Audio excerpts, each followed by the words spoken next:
છોટાઉદેપુર તાલુકા યુવા મોરચા દ્વારા અટલ બિહારી વાજપેયીજીની જન્મ જયંતિને લઈને સુશાસન દિવસની ઉજવણીના ભાગરૂપે બ્લડ ડોનેશન કેમ્પનું આયોજન કર્યું હતું। ભારત રત્ન પૂર્વ પ્રધાનમંત્રી અટલ બિહારી વાજપેયીજીની આજે જન્મ જયંતિ હોય જેને લઈ છોટાઉદેપુર તાલુકા યુવા મોરચા દ્વારા જિલ્લા ભાજપ કાર્યાલય ખાતે બ્લડ ડોનેશન કેમ્પનું આયોજન કર્યું હતું, જેમાં છોટાઉદેપુર તાલુકા યુવા મોરચાના પ્રમુખ પ્રકાશભાઈ રાઠવા, ધારાસભ્ય રાજેન્દ્રસિંહ રાઠવા, તાલુકા ભાજપ પ્રમુખ કાળુભાઈ નાયકા, તાલુકા ભાજપ મહામંત્રી રસિકભાઈ રાઠવા, શહેર ભાજપ પ્રમુખ ભૂપેન્દ્રભાઈ ધોબી, છોટાઉદેપુર એપીએમસીના ચેરમેન મુકેશભાઈ પટેલ, પ્રદેશ યુવા મોરચા ઉપાધ્યક્ષ મુકેશભાઈ રાઠવા, તાલુકા પંચાયત કારોબારી અધ્યક્ષ રાજેશભાઈ રાઠવા, ભાજપ યુવા મોરચા આગેવાન સંગ્રામસિંહ રાઠવા, પૂર્વ તાલુકા પંચાયત પ્રમુખ રમેશભાઈ રાઠવા, તાલુકા યુવા મોરચાના મહામંત્રી સંદીપભાઈ રાઠવા, રણજીતભાઈ રાઠવા સહિત કાર્યકર્તા અને યુવા મોરચાના હોદ્દેદારો મોટી સંખ્યામાં ઉપસ્થિત રહ્યા। Bureau report Rehan Patel, Chhota Udaipur. ભારતીય જનતા પાર્ટીના સંસ્થાપક, કરોડો કાર્યકર્તાઓના પ્રેરણા સ્ત્રોત, પ્રખર વક્તા, ભારત રત્ન અને પૂર્વ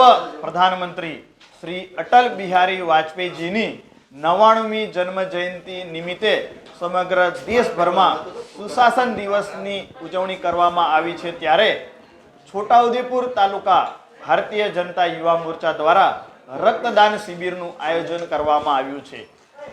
છોટાઉદેપુરના ગ્રામ્ય વિસ્તારોમાં અનેકવાર સિકલ સેલની બીમારીઓ, થેલિસેમિયા અને અકસ્માતને કારણે રક્તની ખૂબ જરૂરિયાત ઊભી થાય છે। એવા સમયે યુવા મોરચાએ સેવાકીય પ્રવૃત્તિ કરીને શ્રેષ્ઠ ઉદાહરણ પૂરું પાડ્યું છે। ત્યારે નગર અને તાલુકાના અનેક યુવાનો અને લોકોએ રક્ત આપીને શ્રી શ્રદ્ધેય અટલ બિહારી વાજપેયીની જન્મ જયંતિની ઉજવણી કરી છે।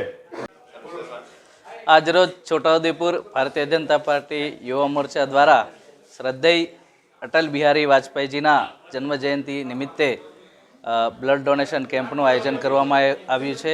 એમાં ખૂબ મોટી સંખ્યામાં કાર્યકર્તા મિત્રોએ સૌએ બ્લડ ડોનેટ કર્યું છે।